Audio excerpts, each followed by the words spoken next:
You are listening to the Maple Footy Podcast, the unofficial football podcast of the North.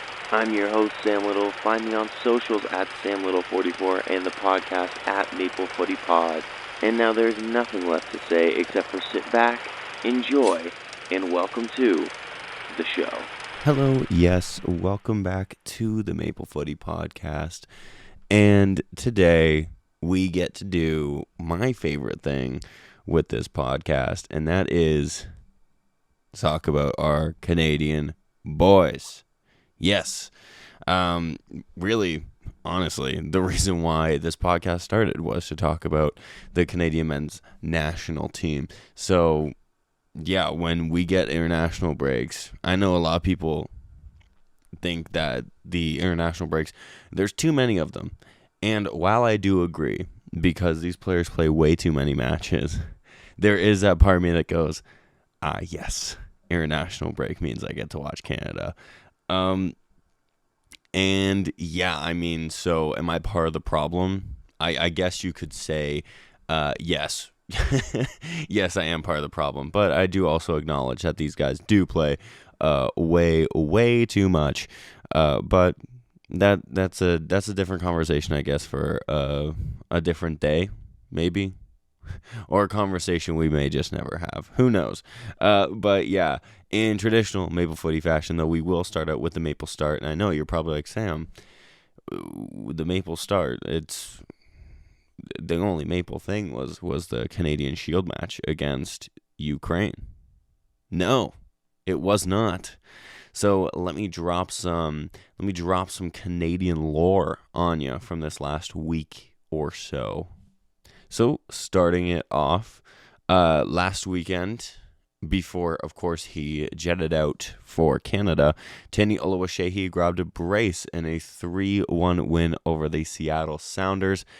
So that's absolutely massive. He's coming into these two I know we're not labeling them as friendlies because it's a part of the Canadian Shield, but they're friendlies with these two friendlies with the Ukraine and the Ivory Coast. And then, of course, the Gold Cup. It's good to see him catching form. I mean, he's been in good form all season, so I can't really say catching form. I guess I can say maintaining form coming into these matches for Canada. Let's see how many minutes he gets. I know that right now it's pretty contested with those strikers. And, of course, we will talk about the strikers in just a little bit. Then the CPL match I didn't get to cover last weekend was the Valor and Pacific match. Evidently, didn't miss a whole ton. It was 0-0, not the best game. So, in case you were wondering and you missed it, Valor and Pacific last weekend was 0-0. I didn't get to mention it in the last episode because I had to record before this game was played, so now you know. Neat little bow on it. And Jonathan David, the man on many people's lips and minds. Last time I believe I spoke about a transfer for him, and we were talking about how Napoli seemed to be a not pretty much done deal, but looking like the favorites to wrap this one up. Not the case, apparently. Juventus have now come in for him. Apparently the Napoli deal has stalled, and Juventus are now trying to make a move. Juve, of course, if you know them, you know they have a good record of signing world-class players on a free. They've done it many times throughout their history, especially last decade. The 2010s, literally, I think it was every single summer transfer window, they signed a world-class player on a free. So this would kind of be hinting, I guess, at them doing that again if they were to do this with Jonathan David. I would be a fan of this. No disrespect to Juventus. I do have a soft spot for Juventus. That was my Papa's team. Shout out Giovanni. And I do have a couple Juventus kits. I have a scarf that was his as well. So if I had an Italian team, I would probably say it would be Juventus. And they're always the one that I kind of first look at the results. But yeah, I mean, no disrespect to them. But this is definitely a big move and a good move for Jonathan David. But this isn't the Juventus of the 2010s where they were just a powerhouse winning 10 league. What was it? Was it 10? I don't think they ever hit 10. Maybe they did. But 8 to 10 league titles in a row, a couple Champions League finals in there, Coppa Italias, all that stuff. This isn't that Juve. Sadly, it's just not. This is a Juve that is challenging for Champions League spots each year, and maybe if they bring in the right recruits, could challenge for the league. Jonathan David could definitely help with that. But yeah, so it may sound like I'm disappointed. I wouldn't be disappointed with this per se. I just think maybe after waiting all this time for him to go to a rebuilding Juventus, that may be a little bit disappointing, but definitely I prefer this to some other clubs that he's been linked with for sure, because here I think he's definitely starting if he's healthy, because Juve doesn't have a player as good, player period. They don't have a player as good as him, and they definitely don't have a striker as good as him. So yeah. Elsewhere, Ryan Raposo made his LAFC debut as they clinched a Club World Cup spot, so congratulations to Hamilton's own Ryan Raposo. We'll always support him and Theo Corbeanu because of where they are from. Nathan Saliba, the best Saliba in world football, don't get that twisted.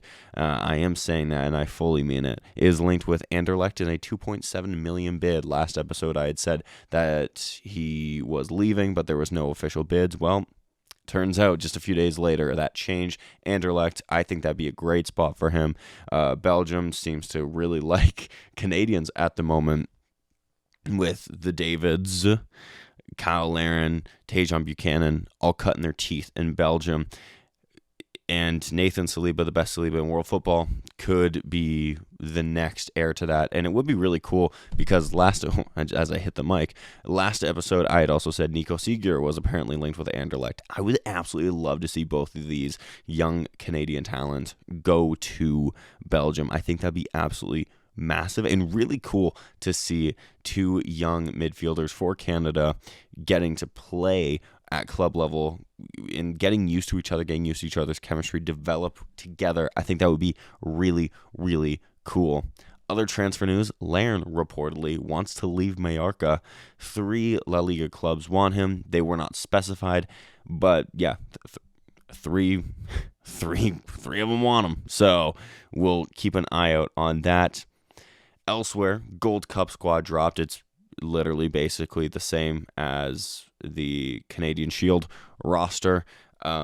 Jesse Marsh did say that Kamal Miller, Jonathan Osorio, and Alistair Johnston would all be joining the Gold Cup squad, and they did. So there was no shocks there. Guys dropping out, sadly. And also, by the way, Jonathan Osorio was also called into the Canadian Shield squad the day before the tournament, quote unquote. No hate. I love that they're doing this. I think it's a great way to build the game here. But yeah, they're friendlies, guys. But regardless, Jonathan Osorio was called in for that. So really just Alistair Johnston and Kamal Miller are coming in. They will be replacing Bassong and Sirois, I believe, was the other guy that didn't get the call. And then Tom McGill also got called in. So it is a shame for Bassong especially because I will talk about him later in this podcast. I thought he looked very good against the Ukraine. Sirois, I believe he was like an invitation kind of thing to bring him in for the training. It was a weird call-up. I don't know. It's something for someone else to analyze, honestly. But yeah, it was kind of one of those ones where it was like they invited him, and I don't know if he went. I would assume he went. But yeah, so he's not coming. Tom McGill is going to be the third choice goalkeeper. And then Alistair Johnston, of course, coming in. Kamal Miller coming in. So still no Bombito, obviously, wrist surgery. Alphonso Davies and Liam Miller both dealing with ACL injuries. 2 other guys that you would think would maybe get a call if healthy. Other snubs. Basically the same that I'd said about the Canadian Shield roster. Junior Hoylett, I think we miss him, especially with a guy no Liam Miller. Kyle Hebert, I will always go to bat for him. I think he is definitely a good option to have, but he doesn't get the call. Outside shot, Theo Corbeanu. I think he's had a good season with TFC. Shoot me. Don't actually shoot me, please. Argue with me. I'll say that. Argue with me. And of course, a guy that I'm a fan of, Theo Bair. I didn't expect him to get the call, but was, I guess, hopeful. And Samuel Piette, I always think that he is a perennially snubbed guy. Even when he is called up, he does not play, and that's a shame. I don't know how you feel about him, but I absolutely love Samuel Piette. I think he is a great player that we have severely misused and underutilized for his time with the Canadian men's national team. But it wasn't all good news. Last weekend, the Whitecaps pulled an Inter and lost 5-0 in their Continental Champions League / Cup final. I debated doing a full coverage of this, but honestly, the more I thought about it, the more it just kind of depressed me. So I will obviously mention it because I have to. I can't just act like the game didn't happen. But yeah, the best way to describe it is disappointing. It was a great journey for the Whitecaps, absolutely. But something that has been a thing in Canadian football, I would say, is we're always so proud of our journey, but our destination feels like it lets us down more often than not. And I'm going to exclude the Copa America there, immediately contradicting myself. I'm going to exclude the Copa America there just because that was no one expect. Like, we had no right to be in the Final Four of that tournament. So there are times where you're just the underdog and you have to be proud of that journey. And the destination wasn't a 5-0 whooping. The destination was losing 2-0 to the best team in the world, Argentina, by FIFA rankings. And then the eventual winners of the tournament, the defending champs and the world champs. So really not the worst. But then I think of our CONCACAF CONCACAF Nations League, both this year and 2 years ago against the U.S. and Mexico, where we lost in the final against the U.S. and then the semifinals against Mexico, didn't even get to the final. And then now this as well in recent memory. It's we always, and once I don't want to take away from their journey because it was a great journey. It was definitely a great journey that deserves a lot of credit. But to show up to a final, the biggest game of a lot of these players' careers, and to get battered 5-0, not even register a shot on target, it's brutal. It's brutal, but we'll move past it. I don't want to spend too much time on it just because, it just kind of depresses me a little bit. And I will say the trifecta is now complete. Montreal, TFC, and Vancouver have all been to and have lost the Champions Cup final. At least I will give TFC their credit here. They took that one to the wire. Like, to lose on penalties, they took that one to the wire and have been the closest of any of the Canadian teams. So I guess that's a silver lining for if you're a TFC fan. For TFC fans, I suppose, is that bragging rights? I mean, TFC fans have the most bragging rights anyways. MLS Cup champions, the only Canadian team that's done that. Vancouver, who knows? The last thing I'll say about this is that this does concern me for the remainder of Vancouver's season. That is a result that sets you back. That is the result that sets a franchise, a club, that sets you back. So I'm going to be very interested to see how they rebound, and especially now with the Gold Cup going on, a lot of guys are now going to be missing for around about-ish a month for them. So these guys got battered 5-0, then they leave, and now Vancouver themselves still have to play MLS matches, but these guys, it's going to be a totally different team. It's essentially going to be the second team, and no disrespect to them, of course, but it's going to be your second team. And then the other guys are now going to come back at the end of the Gold Cup, at the end of the internationals, and shrug. We don't know what's going to happen. So we'll have to wait and see. I really hope this doesn't derail them. I think they've had a great season to this point. Something special feels like it was happening in Vancouver, and I hope that special feeling can continue. And now that is the last thing I will say about the Whitecaps. Speaking of our Canadian men's national team, they spent the week in Nova Scotia. I think that was great. That was their first time ever. And Michael Bradley, TFC legend, one of the greatest players in MLS history. Yes, quote me, one of the greatest players in MLS history, was on the coaching staff. He was invited by Jesse Marsch to come and coach. I think that's brilliant. I would love to see him as a permanent member of Jesse Marsch's coaching staff. I think he has so much knowledge, so much just passion, and, I just think he is a great footballing mind that you would want in around this team, especially a young team like this. He's a winner. He knows what it's like to win. He was a captain for a majority of his career, so he's the kind of guy that you'd want in the locker room. So, yeah, That's how I feel about that. You may disagree, you may agree. That's how I feel about that. Michael Bradley is, we all know this, he's an honorary Canadian anyways.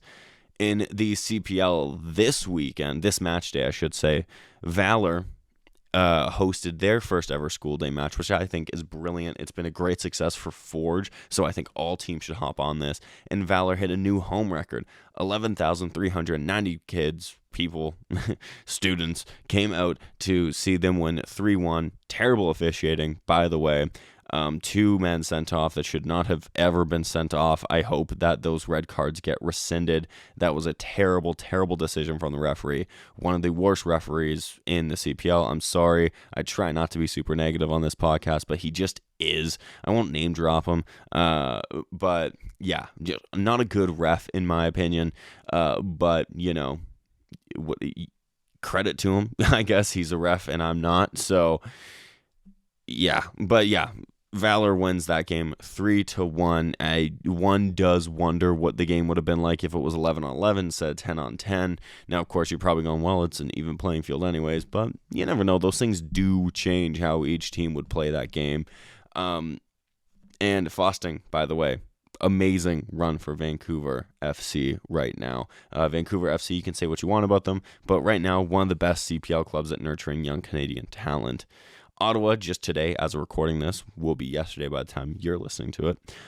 They beat Pacific 1-0, and Pacific season goes from bad to worse. Ottawa's keeps getting good. It wasn't the best Ottawa match that you have watched this season, but they get the job done. Balu Tabla from the penalty spot gets Ottawa the win. So what do you say? Let's move into Ukraine and Canada. A 4-2 win for the Canucks. So as we do with Canadian breakdowns, we're going to do pros, cons, and then just player by player. And of course, throw in just some other things as I get yapping. So pros. This is the most goals we have scored in the Jesse Marsch era. 4 goals in one match.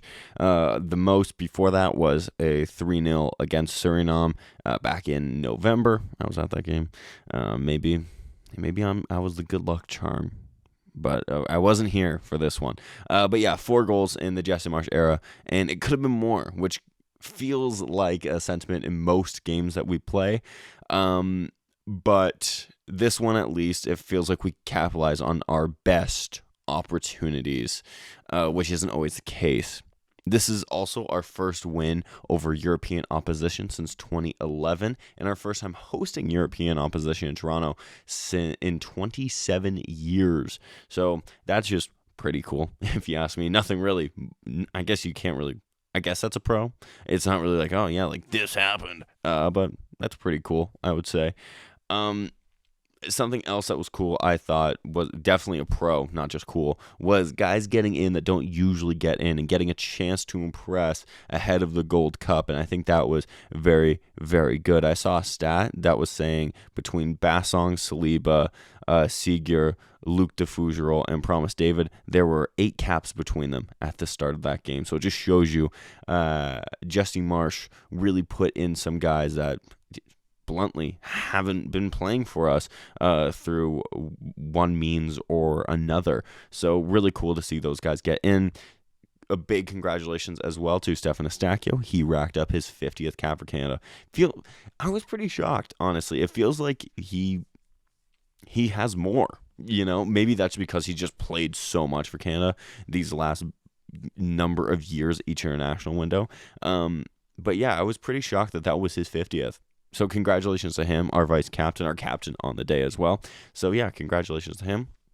Another thing that I really liked was Nathan Saliba, the best Saliba in world football, and Jonathan David were honored with their awards that they had won last year in person. Saliba, best Canadian young player, and Jonathan David, best Canadian player. They're honored with their awards because this is the first time that we have had a match in Canada, so they were presented those awards. Another thing that was really cool was our members of our Gold Cup winning roster were there in Toronto, so that was cool. I don't know who it was. I've only seen grainy photos from the internet. I really want and hope that one of the official Canada accounts posts the picture because obviously pictures were taken, so please let me see those pictures.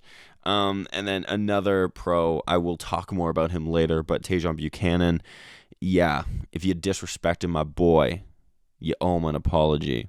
That was Tajon Buchanan out there. So yeah, shout out Tajon. Cons, a deserved clean sheet, but we did not get it. I thought we shut off a little bit in the last couple of minutes. I will say that penalty I felt was a little bit harsh on Tajon Buchanan. It no debating. It did definitely hit his hand like 100%.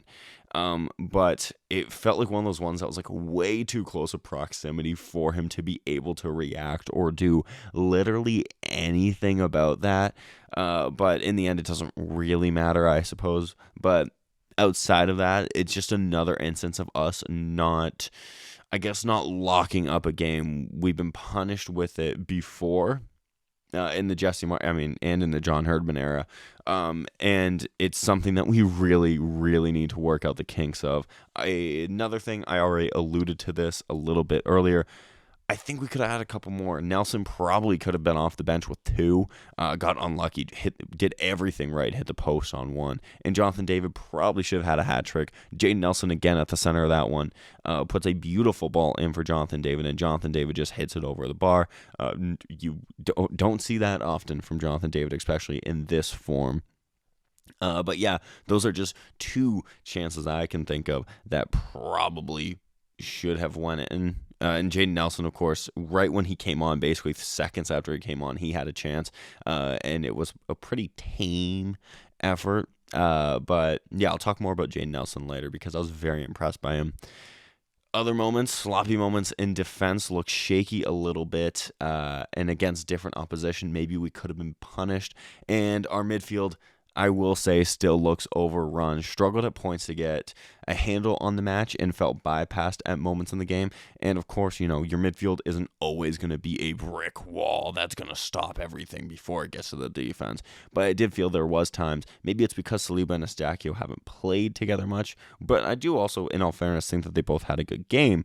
But there were times where it just felt they were overloaded in the midfield, and that has been a problem in the Marsh era that I have been talking about since his first game in charge.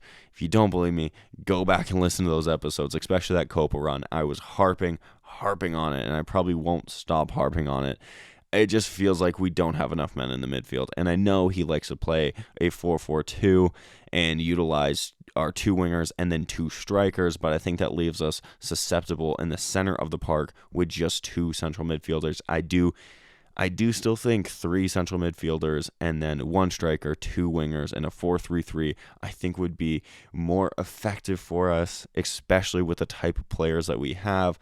But once again, I digress. Let's move into the player by player, starting with our beautiful, beautiful goalkeeper, Maxime Crepeau. And can I just say, I love Crepeau, man. Like, I'm sorry. I know that he's not the most popular in Portland right now. Fans don't absolutely love him. But my gosh, I absolutely adore him. He's so good. Like, he's so good. When he puts on that Canadian jersey, he's unreal. Like, he just is. He's amazing. I do feel for him. He did more than enough to earn a clean sheet, but wasn't able to, and it was through no fault of his own. Made some great stops in this match. One early on when it was still 1-0, so that's an important one to make, of course, because if Ukraine scores early like we do, that could change the complexion of the match. Then still, I believe this happened when it was still 1-0, but we could have been up 2-0. He makes another good stop on Zinchenko. Zinchenko makes a great run through the middle. He tries to lob Crepeau. In all fairness, not the greatest of lobbed attempts, but Crepeau's caught on the back foot, has to leap, makes a save. Very, very nice. And they made a couple in the second half as well, which, in all fairness, since it ended 4-2, maybe those few saves are the difference maker, and it could have been a loss with a Crepeau. You never know. So they could have been vital.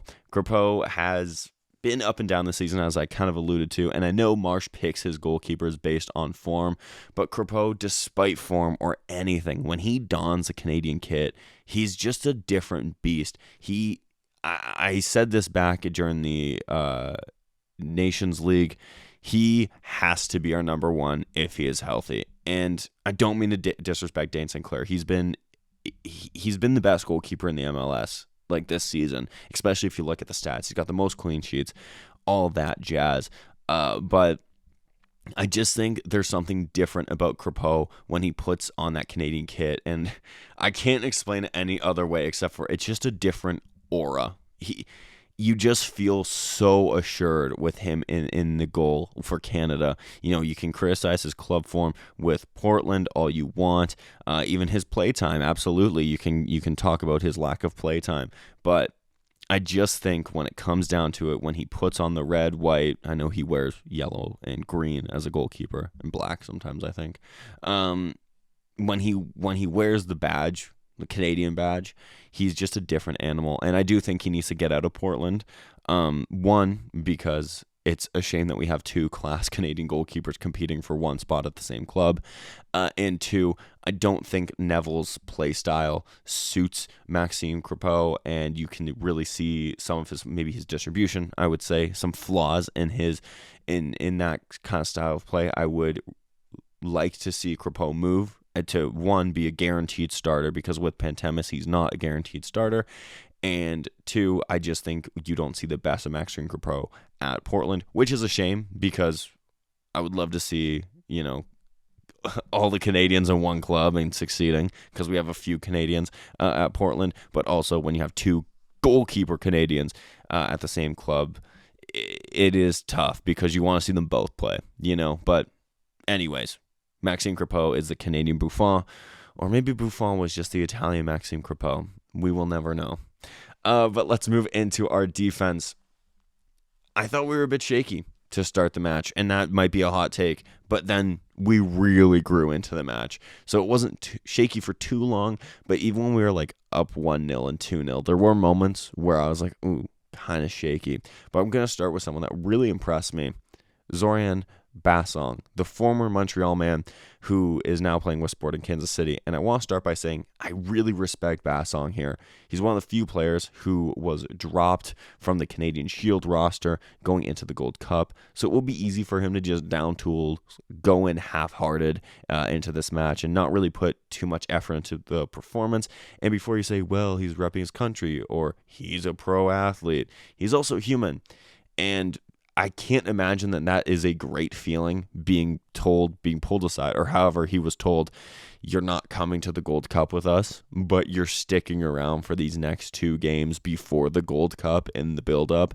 I can't imagine that's a good feeling, but I'll give him his credit. Top professional, going out and putting in a very good performance, I thought. And in my opinion, he's got to be giving Jesse Marsch second thoughts on dropping him.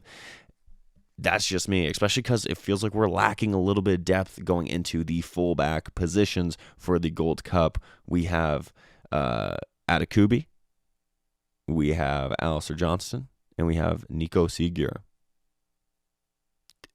That's it. And and Richie Larea. But three of those guys are right backs, and Nico Seeger, by the way, he's not really even technically a right back. He's just versatile. We only have one left back, and that's the Sam Atakubi, who's been struggling injuries these last couple seasons, and even this season alone. So for me, you got to be thinking of second thoughts here. But back to his performance on the day. Top performance. I don't really think you put a foot wrong. Made it hard for Ukraine's right side to find any joy at all. The only time where he really, you could say, maybe kind of put a foot wrong was it gave away a little bit of a silly foul that amounted to nothing anyways in the second half. But yeah, in essence, I was very impressed by Bassong, and I'm actually going to miss not having him, especially this is the level of performance that we can expect from him, not having him for the Gold Cup. But yeah, top professional, honestly, genuinely, very much impressed by that. Moving into his fullback buddy on the day, Nico Seeger, the man who's currently linked with Anderlecht, showed why. He's a versatile player, as I kind of just said, is a natural midfielder, but has only ever played as a right back for Canada. At least I can't remember him ever fielding as a midfielder in the few caps that he has gotten for Canada, and I'm sure one day he will be given the chance in the center of the park for the full 90. But yeah, I thought he was impressive. He got a start, chance to impress. he did. I thought he offered something a little different. You can tell he is a natural midfielder with how comfortable he is on the ball, under pressure, and how he operates in those pockets of space. There was a couple of times in the game where he was getting pressed, but the ball would be played into his feet. But he looked so calm and assured, you never really thought he was going to lose it, and he didn't really. Made some big defensive stops as well, and offered a couple of overlapping runs. I would still be curious to see him in the midfield for Canada. I do know that our midfield, despite only playing 2 central midfielders, our central midfield, we do have a lot of players to choose from. I would still be interested to see him in the center of the park because you can see it with both his club, now with the Anderlecht Lynx, and even playing as a right back. You can see that he is comfortable as a midfielder. But let's move into our center backs, starting with our number 13, Derek Cornelius. Now, if you've been listening to the podcast, you know I really do like Derek Cornelius. I will say one of the defenders that I thought was suspect to looking a little bit shaky at moments. I thought for the most part, though, he was good. But maybe against different opposition, he may have been punished. I found he would do his first action very well, like win the ball back. But then it would come to then with that ball, say passing it out or playing it out. I found he made some questionable choices at times, or maybe played it into a man in blue. But outside of those moments, I thought he looked good, and his experience will be valuable coming into the Gold Cup, as he is our most experienced center back in the team outside of Kamal Miller. His partner on the day was Luc de Fougerolles, and he will be one of the men in the headlines, I would assume, because he had a game. He's been hindered this season by injury, but Jesse Marsch seems to be very devoted to his development, and he was picked in the squad today, and subsequently he repaid Jesse Marsch's faith. I think this can be a very big summer for him, as a loan move feels like the next right step in his career, as it doesn't seem like he will be playing for Fulham just yet. So I think a loan move could very much benefit him. He did make some big defensive plays, stopped seemingly most players when they came his way. I also thought what was impressive was his ball carrying. He looked very comfortable and confident on the ball and willing to run through narrow gaps of the Ukrainian team. He played some smart passes, and overall, I thought he was extremely good and shows that he does have a potential. He showed he does have potential, not a potential. He shows he has potential with this Canadian men's national team. And even at club level, once again, get that loan move or get even a permanent move. But I would say a loan move, at least for now, for the time being. And let's see what he can do. And hopefully he can, of course, stay fit. Looking at our midfield, starting with the man on the left. This is my first negative performance of the day. I thought Jacob Schaffelberg was a non-factor. Did not do a whole ton on the pitch. He made a couple of decent runs, but never really made the most of them when he was found. Usually a top performer for Canada when he plays, but his club form hasn't been great this year, and it looked to have carried over on this day. That has been a struggle for Jacob Schaffelberg, was his club form, and form for Canada is always very different. He wasn't great for Nashville last year. He had moments for sure, but he wasn't phenomenal. But then when he stepped on the pitch for Canada, he looked like one of our best players, if not our best player at times. So something that he needs to work on is consistency, and I have said that in the past. I'm a big fan of Jacob Schaffelberg. I've literally watched him since he came up through TFC back in, 2018, 2019. So I am a big fan of him. But yeah, just wanted more from him, I think, on the day. And yeah, just needs to find that consistency. But if this is his bad game for Canada, it's good that he got out the way here before the Gold Cup, because we want to win that Gold Cup, and we will need a player like Jacob Schaffelberg to be performing to his best, because we know he can. But then looking onto the other flank, Tajon Buchanan, 100,000,000,000% my man of the match. And I just want to say, Tajon, I never doubted you. When everyone was chatting about him, even before this game, they were talking about him, how, he hasn't reached heights and all this stuff. I just knew he needed a chance. He's looked bright for Villarreal when he has played, and you can throw stats in my face. He has looked bright for Villarreal when he's played. He's been unlucky with a couple knocks for them. And then today, or yesterday when you're listening to this, that was Tajon Buchanan. electric down the right flank, causing all sorts of problems, setting up the first goal with a great play, and then grabbing the assist on the second, a cross reminiscent of that cross that he played for Davies in the 2022 World Cup. And every time he was on the ball, you just felt like something was going to happen. And my favorite thing about Tajon Buchanan, especially for Canada, has always been he's one of those players that gets you off your seat. He's one of those players that you want to watch. You want to see him in his best possible form because you just know that he can produce moments, and that's what he did here. He gets a well-deserved goal as well. And yeah, I'm very happy for Tajon. I thought that was a great performance, and it's something to build on here. Moving in to the center of the park, Stefan Eustáquio, I thought was a very mature performance from him, and that is something I feel like I've said a good few times about Stefan Eustáquio. It was a mature performance from him, and was Stefan Eustáquio playing as a center back at times, because it sure felt like it. He made some big blocks on Ukrainian attacks, some shots that just deflected off of Eustáquio, going up for corners or getting booted out the 18-yard box kind of thing. I thought he was good. He seemed to be all over the pitch, pitching in the attacking third, the defensive third, in the middle of the park. As I've always said, though, our midfield feels overrun. I won't harp on it too much. I just think that there needs to be a third guy in there. It's too much for two guys to do, especially if we start facing off against top opposition. And I mean, we saw it when we did play top opposition, like your Argentinas, Netherlands, France. Well, actually, France we got a draw, so don't take out my France, bro. We struggle there, and that's no fault of like Eustáquio or on the day Saliba here. I think it's just the way we set up. That's I'll leave it now, but yeah.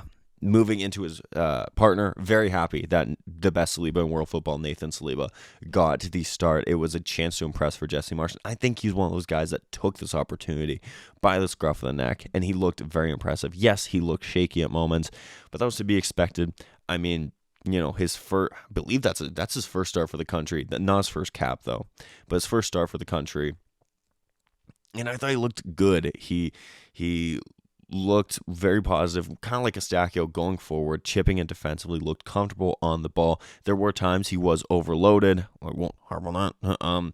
But yeah, outside of that, I thought he looked very comfortable, calm with the ball at his feet. You can see why he screams. I'm sorry. I know he could be going to Anderlecht. He screams Bundesliga to me. I don't know why. It's just one of those things where it's like you suit that league so well. But yeah, I thought he was top on the day. So I really hope to see him have a big summer here with Canada, and subsequently, hopefully, a big transfer coming his way. Moving into our two strikers on the day, David squared, if you will. First, we'll start with Promise David, who got his first cap, which was also his first start, and resulted in his first goal. It was a well-deserved opportunity for him. This guy scored boatloads of goals in Belgium, secured the league title, and yeah, just overall has had a phenomenal breakout season. And I know during the Nations League, I was not the only one, so I can't say I was.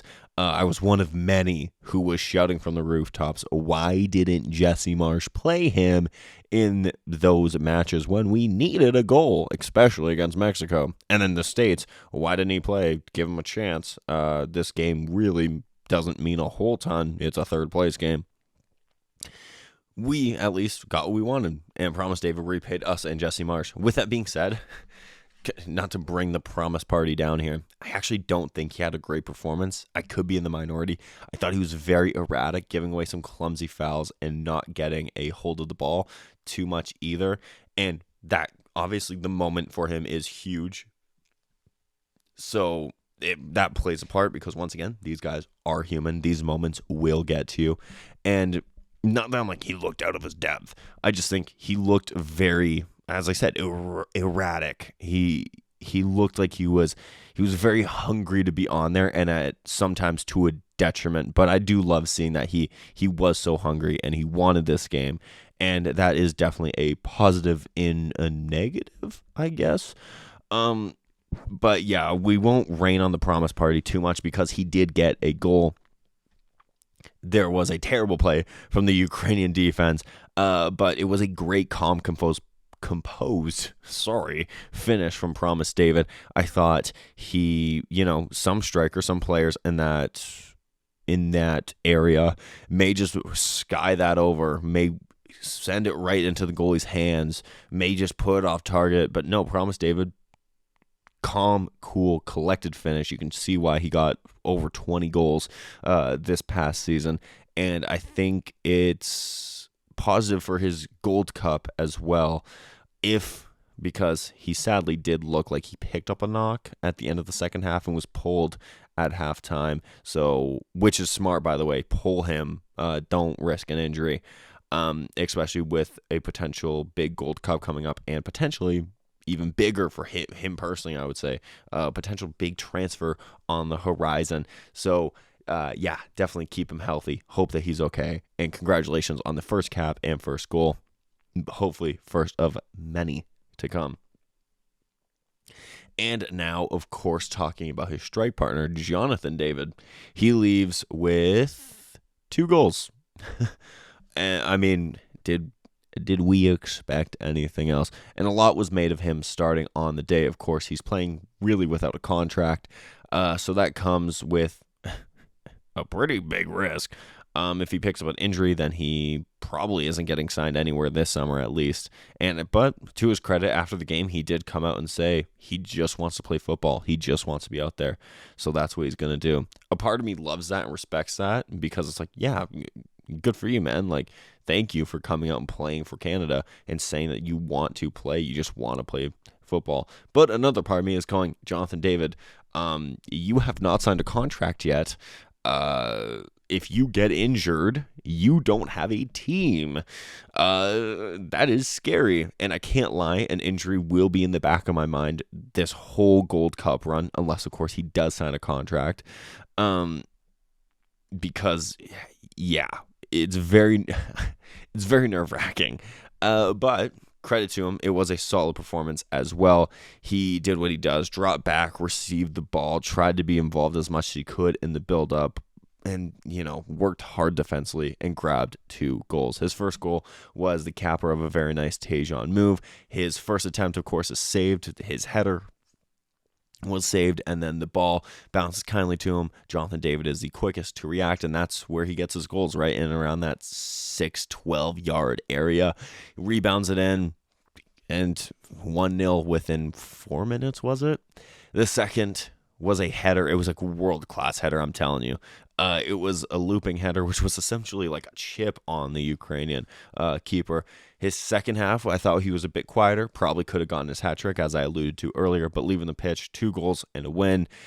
Not much to nitpick outside of, he didn't leave with a hat trick that he probably could have had. Looking at our substitutes in the Canadian Shield as well, you get 6 subs, which is nice. Gives a chance for different players and different opportunities. We used all 6, which I was very happy about. So you guessed it, let's talk about them. Coming in at halftime was Daniel Jebison for Promise David. As I alluded to, Promise David looked like he tweaked something at the end of that first half. And Daniel Jebison, I think he just struggled to get into the game. To defend him a little bit, I don't think he had a ton of service. He did make some good runs, but wasn't really spotted a whole ton. And when he did receive the ball, it was in areas where a striker's going to be pretty ineffective. He would have to run through like 3 or 4 Ukrainian guys to get a shot off. And I've said before, and I will say it again, I think he would benefit from a good loan move. Not like his Watford loan move. I mean like a good one so he can get some frequent playing time because he is young and you could kind of tell here that he hasn't played a whole ton of football in the last year, really. Like I said, just kind of struggled to match the pace of the game, struggled to really just get involved. And once again, to defend him a little bit more, he's also one of the newer guys to this crew. He hasn't really played a whole ton with this group, so, it's kind of hard for him to gel in immediately, Moving into our second, this was a batch of subs. We made 3 at once. Richie Larea came on the 64th. He came in for Seagear. And, I mean, he looked like Richie. You know, he didn't miss a beat since his injury. It was good to get him in, I think, as well, because he's barely kicked a ball this season. So to get him in, get him warm before the Gold Cup, I think that's good. He was up and down the flank and was drawing fouls, most of the time succeeding in doing so as well. Coming in at the same time as him was Jamie Knight-Labelle for Derek Cornelius, which meant we also had two young center backs on the field with Jamie Knight-Labelle and Luc de Fougerolles. Easy for you to say. And two young guys in there. I know we were up at the time 3-0 when he came in, but it does show Jesse Marsch showing a little bit of faith into these two boys who could potentially have a big future with the Canadian men's national team, two young defenders. And Jamie Knight-Labelle himself has had a good season with the Crew, and so it was nice to see him kind of get rewarded. I know Jesse Marsch has, as I kind of said for de Fougerolles, and I'll say for Knight-Labelle, seems pretty devoted to helping develop these guys, which is nice to see, and I hope he doesn't give up on that, especially with rumors of him wanting to recruit certain other center backs, and that is where I will leave that. At the same time as well, capping off the hat trick of changes with Jay Nelson, he came in for Jacob Schaffelberg, and he for me was the best sub off the bench. I thought he had a very, very good cameo in another world as well. We're talking about him leaving with a brace and an assist. As I had said earlier, within seconds of him being on, he had an effort. It was a little bit tame, probably could have done better, maybe would have done better if he had been on for a little bit longer. Then beautiful cross to Jonathan David, but it gets put over the bar. Probably thinking he probably should have left with an assist. Then he himself, again, gets another chance, hits the post, literally does everything right, places it, I can't say perfectly because it hit the post, but places it as near to perfect as it can be without it being perfect. And I literally thought it was going in. I half yelled yes, and then realized that it hit the post as he made that shot. So yeah, shows kind of how close that was for him. And I thought like he very, very bright cameo for him. Looked kind of like how I compared to Tajon Buchanan. Looked like a player that you wanted to get excited about every time he was on the ball. He was taking on players, drifting inside and outside. It was a very good performance, and his first cap under Jesse Marsch. His first Canadian cap since July 5th of 2023, where he registered an assist against Cuba, so nearly 3 years to the date. That is a little Maple Footy knowledge for you there. You don't get that anywhere else, I can assure you of that. But yeah, he's had a great season so far with Vancouver, so I'm really happy to see him rewarded, and I'm very happy that he retained his spot for the Gold Cup because he deserves it. And I'd be, after the performance from him today and the performance from Schaffelberg, I'd be tempted to see maybe give Nelson the start against Ivory Coast, and then from there assess which one of them you want to start in the Gold Cup. I do know Ali Ahmed was an unused sub here, so maybe Jesse Marsch will want to use him and maybe start Buchanan, because Buchanan, I don't think you'd want to bench him after a game like this. But now I'm talking about the future too much. Let's talk about, I guess, technically the past, but the present-ish. In the 79th minute, Kyle Larin replaced Jonathan David. I don't really think he had enough time to leave a mark, so I don't really have much to say about him. I'm sorry, Kyle. I will say, I know there are a lot of people that are not Kyle Larin fans. I will still say I am a Kyle Larin fan. I think he offers something different for us. While I do think there have been times where maybe other guys should have been playing, I will say Kyle Larin, I do still think there is a spot in this squad for him. So you will not see me turning on Kyle Larin anytime soon. In the 85th minute, Sam Adekubi came in, and I did a Tajon backflip because I was so happy. I love Sam Adekubi. No idea. He's just been one of my players. I have no idea why I love him so much, but I do. I love the way he plays. I love his passion. I just think he's a great option as well. He kind of unlucky because he plays on the same Canadian team as Alphonso Davies when Alphonso Davies is healthy. But yeah, I absolutely adore Sam Adekubi, and I think it's great for him to pick up some minutes here, especially because I feel like he's going to be used a lot in the Gold Cup, knock on wood. Absence of Alphonso Davies, of course, Bassong not coming to the Gold Cup, Kyle Hebert just apparently not existing and being a figment of my imagination. We don't really have another left back, is my point for this Gold Cup. And this was This was his first appearance under Jesse Marsh as well. Another Maple Footy fact for you. This was Atakubi's first cap under Marsh and his first appearance for Canada since November 18th, 2023. That one came against Jamaica. It was a 2-1 win in the CONCACAF Nations League. So do with that information as you will. But once again, I assure you, you're not getting that information anywhere else. So yeah, overall, this kind of wraps it up a little bit.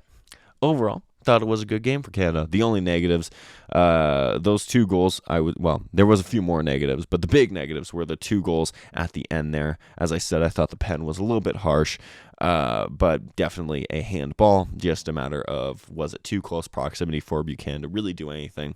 Still the same problems I do think that have haunted us in the past before. Some missed opportunities.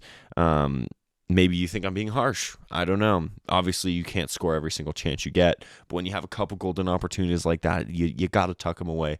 But on the bright side, I do also think we finished the best of our opportunities, if that makes sense. And yeah, we're going to be coming into the Gold Cup real soon. And I do really think we have to win that. I know I've been saying that about both the Nations League. Obviously, we didn't win it. And then I have said that about this Gold Cup in the past. But looking at the other top teams in this competition, like the States and Mexico, they're not bringing their A teams. Of course, you can say, well, Canada's not bringing their A team. Alphonso Davies and Bombito and Liam Miller. Yes, Liam Miller Hive gets a mention. They're all out.